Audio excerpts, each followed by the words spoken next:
Canceling your Xfinity Mobile account involves a few key steps: account closure, settling any outstanding balance, and porting your number if desired. First, ensure you're the account owner.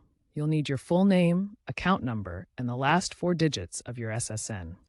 You can cancel online via the Xfinity Mobile app or website by navigating to Account Management and selecting Cancel Service.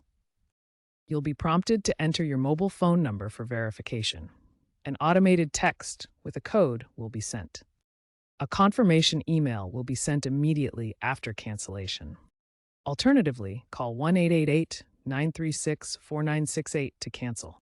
There are no cancellation fees if you're outside the initial 14-day trial period, but early termination fees up to $350 may apply for promotional plans with contracts. Recent updates emphasize online portals and AI chatbots to streamline the process. Keep in mind that if you're on a family plan, canceling may affect all lines unless you specify otherwise. Before the cancellation is complete, check for any unpaid bills via the app or your billing statement.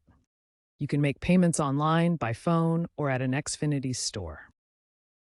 If you have a device payment plan, the remaining balance must be paid to release the device. If you want to keep your number, provide your new carrier's account details during cancellation to initiate porting. Xfinity Mobile complies with FCC rules and typically ports the number within 24 to 48 hours. Be aware of potential pitfalls like equipment return charges if you have leased devices.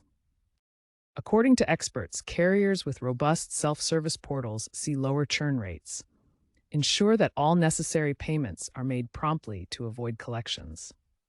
User reports indicate that improved response times are common, but issues with automatic bill adjustments can occur, so double-check your final bill.